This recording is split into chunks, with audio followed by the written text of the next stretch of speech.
KSW. Please welcome to the show from Pearl Jam, Mike McCready. Mike, I saw the movie on demand last night. It was great, and I enjoyed it.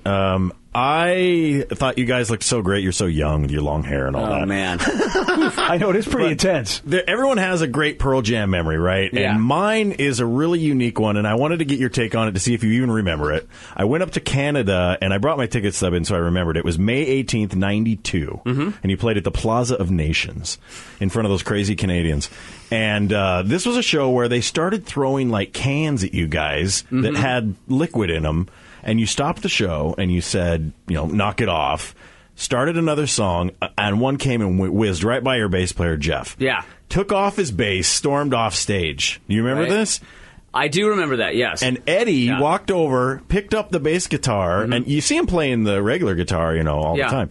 Picked up the bass guitar, and you guys continued the song for a little while, and then you all stopped, went off stage, got Jeff, and you actually got him to come back on stage and continued the show. I'm amazed that Jeff didn't jump out in the audience, because I think he used to do that back in Green River days. And there was No way. I think Mark Arm would incite some sort of fight, and then Jeff would be the guy that would go in there.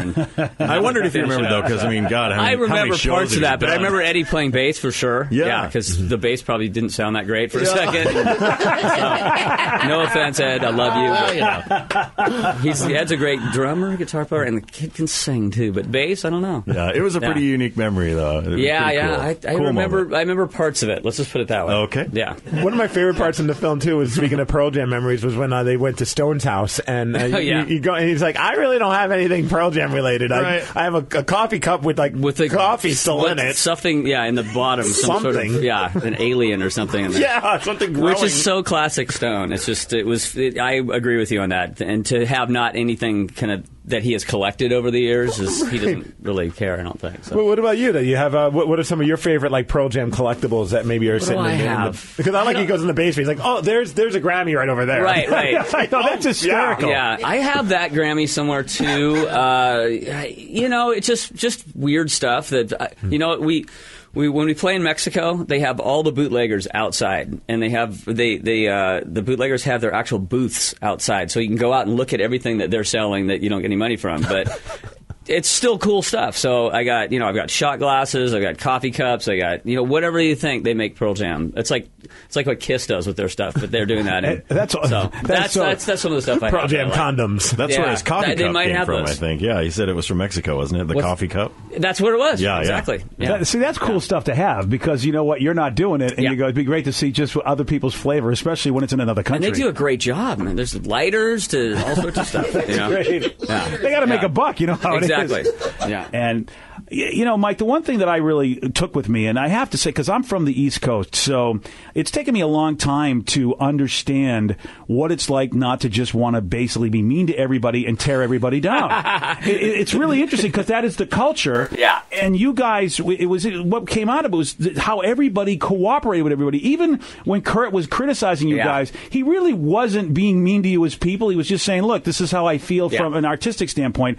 And that was unique, because bands from other places, they wondered, how could the Seattle sound have happened? Yeah. And maybe it couldn't happen anywhere else, because everybody else around the country is kind of mean to each other, and they just don't play well with other artists. I think it has something to do with that. It has something to do with how small the city was 25 years ago in terms of playing music around here. It was hard to but right before all that blew up, maybe 25, 30 years, there was nowhere to play. It was like we had to find places to play. You'd rent out the Norway Center downtown, and you have to rent 2 policemen at $100 an hour, and then you'd have to, if you'd go through the proper channels, and then out of that DIY kind of mentality, I think the clubs started to happen out of that whole thing. So we all knew each other, we all went to the same parties. At least in terms of like me and Stone and Jeff, and I'd see them at, they had Green River, I had my band Shadow, we were kind of metal, they were punk, we both played at the Guerrilla Gardens together, we'd all talk about Iron Maiden or, 45 Grave or whatever, we'd just go to the same parties, so we knew each other and we were friends, so I guess that's why, and when Kurt was kind of down on us and all that, we were certainly bummed by it, I was like, hey, I really like your band, but it was kind of a telling thing on how we do business and whatever. Jeff and Stone were always like, look, just don't say anything back. Just kind of keep doing And I was just like, I want to say something, but I'm glad I didn't. Now looking at it, so in the movie when those guys kind of end up to blow it, but getting to Ed and he kind of reconcile, it's pretty cool because I never saw that. I didn't remember that footage or anything. I wasn't at that. Yeah, point, and so. it's a powerful moment because you take a look at Ed and what he's about, and you guys don't. And that's what I love about the movie. You don't leave anything out as far as the successes and the failures, and and being able to see you all reflect on that because the younger versions of yourselves, as opposed to Eddie almost seems like you could just look at him going, Who was that guy saying all those things? And at the same time, you can still see the depth and conviction of what he's about. Yeah. And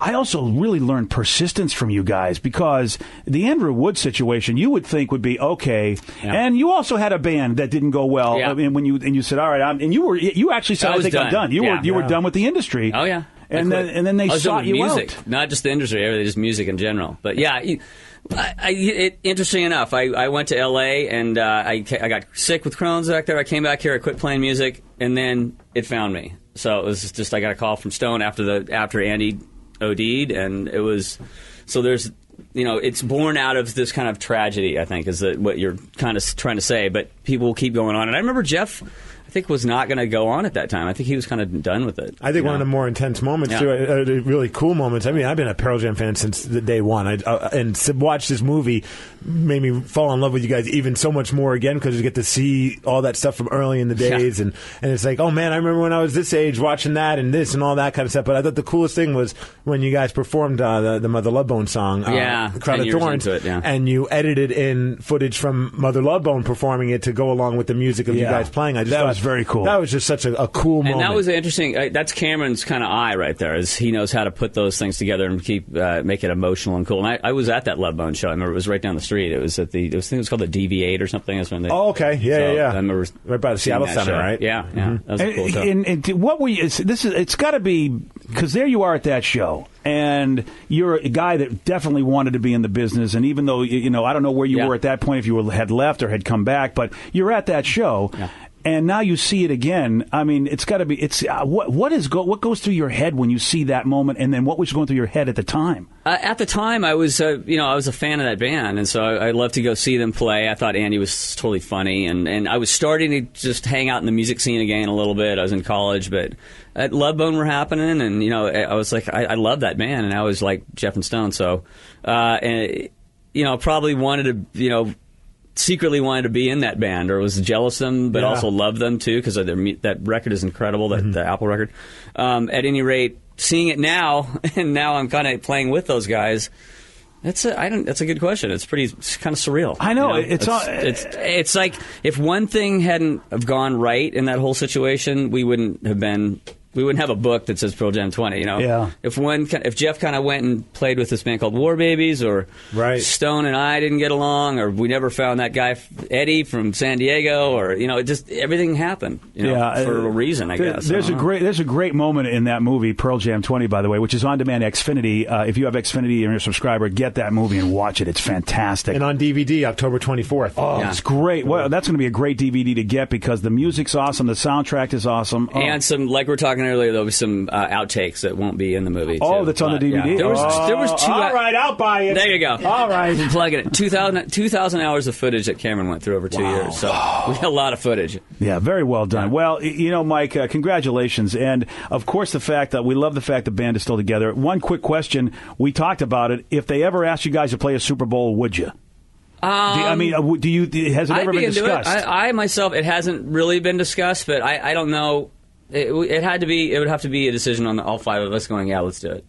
I think it would be I think it would be an honor for them to actually go to you and say, "Would you grace the stage with some good music?" Which I would do it. I mean, I can't speak for everybody else in my band, but we would talk about it. We certainly would. Rumor is Madonna's doing it this year. Really? Yeah, that's how we got in the whole conversation. Yeah, I know. See, that's what we're hoping. So no Madonna tomorrow night at the Crocodile, huh? Can you do something for us, Mike? Can you talk to everybody? I'll see what I can do for you. Come on, help us out here, would you? Yeah.